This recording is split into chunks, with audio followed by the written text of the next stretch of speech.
Now, here is one of the concepts of synthetic chemistry. So once you chemically understand something, you should be able to synthesize it. We now know the chemical structure of DNA, the main unit of genes, that we should be able to chemically synthesize DNA in the laboratory. The synthetic chemistry is similar to cooking.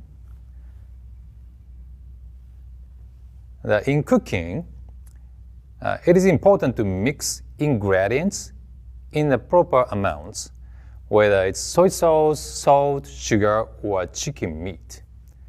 When preparing fried chicken, for example, we usually cover the chicken meat with potato starch and then shake off the excess.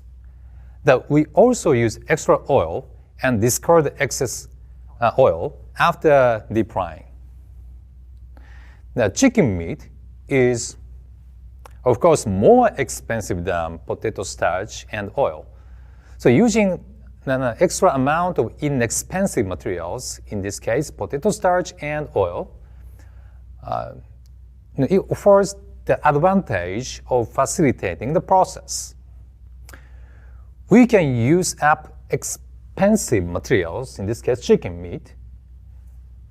In chemistry, the process of removing excess ingredients or side products is called purification.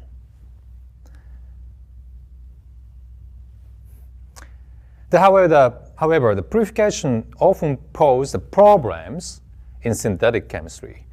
So for example, if you mix A with B in a flask, the chemical reaction produces AB.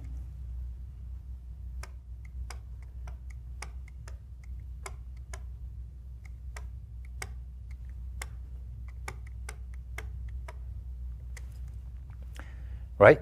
So ideally, if A reacts 100% with B, only AB remains.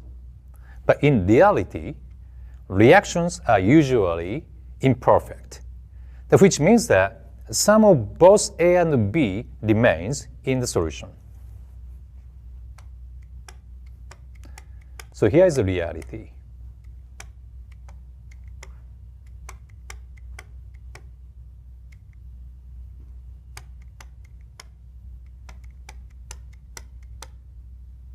So you have to purify this product. So let's assume that A is more expensive than B.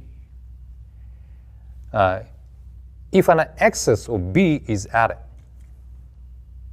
a lot of B, if you use a lot of B, just like the potato starch when deep frying chicken meat, A is entirely converted into AB. So if you use excess amount of B, the product is going to be like this. So the probability of a reaction between A and B in the flask increases because of the high concentration of B, which helps reduce the reaction time as well.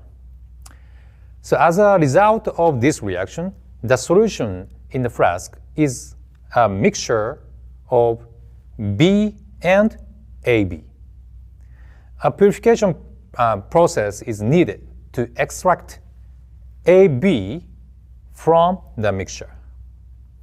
If the B and AB are very similar to each other, purification would be a time-consuming process. So for example, if you mix soy sauce with Japanese sake, it would be very difficult to extract only Japanese sake from the mixture.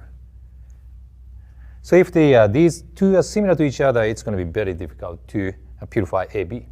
So purification is easier if the size of B is much smaller than AB.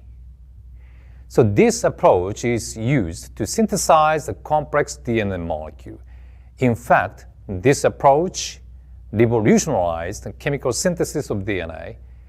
In the next video clip, I'll tell you about how to synthesize DNA in the laboratory.